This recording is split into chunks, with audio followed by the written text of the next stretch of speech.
Did you know that being ticketed for jaywalking started here in Cincinnati? I know that's a weird, fun fact.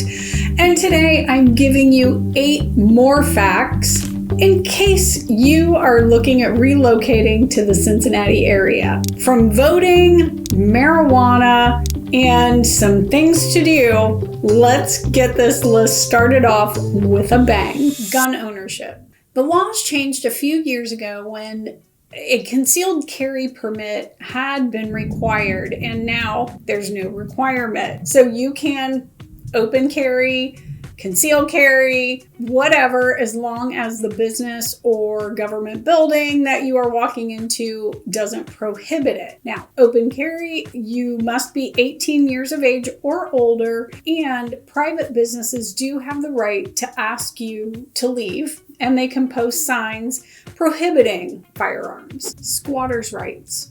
For a true squatter, someone that has taken over an abandoned property, they may claim ownership after a minimum 21 years through our adverse possession laws. But there's a catch.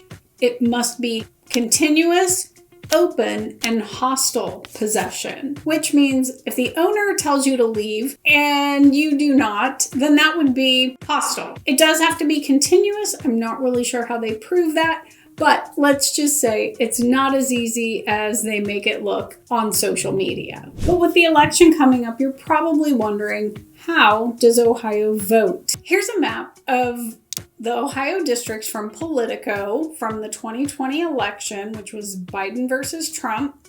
And you've got all of the larger cities here in blues.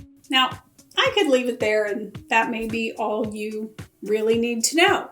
But if you like to geek out on data, I found this really cool detailed map. It's called the Extremely Detailed Map from the New York Times, and it's a lot more informative. We will drop that link down in the description below so you can easily find it, and you could spend all day checking out where you live or where you have lived and compare it to a city you've been wanting to move to in Ohio. And make sure that you toggle back and forth between 2020 and 2016. I just found this very fascinating. It may just be me though. Now, if you're receiving value from this video so far, go ahead and subscribe and click that like button. Diverse events. Let's take a look at what's happening around the area. We have the Appalachian Fest, Salsa on the Square every Thursday from May through September. The Celtic Fest, Cincinnati Festival, Bob Marley Reggae Music and Food Fest, the Renaissance Festival. There's one in north of Cincinnati and there's one in Kentucky. There's so much more. Get here Memorial Day weekend and you've got the Taste of Cincinnati, which is a huge event downtown. In June, you've got Pride Weekend, and in October, Oktoberfest. In September, Oktoberfest. It's the largest Oktoberfest celebration in the United States. As for music, there's always concerts going on throughout the city in small venues and large stadiums. In June, you can find Spirit Song, which is a 3-day Christian music festival up at Kings Island. In July, the Cincinnati Music Festival, also known as the Jazz Festival. This year, you've got Neo and Vogue and New Edition.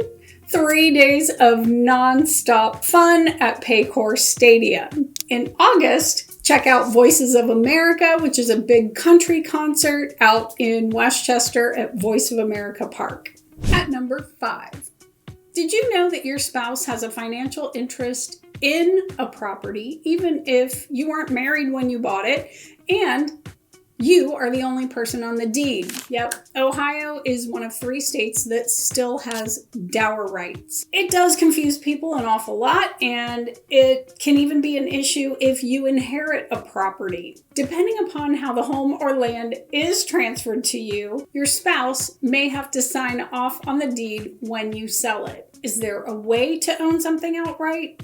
Of course. You may hold a deed in trust, or you might even be able to just have an LLC, but make sure that you talk to a lawyer or title company before you just try to do things on your own. We don't want anybody getting in trouble. All right, so medical marijuana and recreational marijuana laws. Medical marijuana was passed several years ago, but the recreational laws were just passed in November of 2023, and they are still evolving. You must be 21 years of age, and homegrown consumption and possession have gone into effect. That side of it's done. However, there are a lot of pieces and parts that still have to be rolled out, and there are some communities that are not welcoming retailers, but we are seeing a lot of stores popping up throughout the areas, and there's really no protection for employees under the laws we have currently. So make sure that if you are going to partake, that you understand what your employer does and does not allow. Minimum wage. At the time of this recording, minimum wage was $10.45 an hour here in Ohio. But just so you know, we do see a lot of signs for like $15, $16, $18 an hour for food service shifts and other warehouse and similar jobs. At number 8, the voter ID law. Now, I know that this is kind of a hot button issue, but Ohio does require an ID to vote. This has been in effect for several presidential elections, so if you're moving to this area, the Bureau of Motor Vehicles is your best place to get registered to vote, so you can get your new driver's license, your car tags, and your voter registration all at one time. But there are other acceptable IDs as well. Make sure that you visit the state website to understand what your options are. But what did we not cover that you are dying to know? Start a conversation in the comments below, or reach out to us directly through our website or this phone number right here. Check out this video to learn more about living in our area.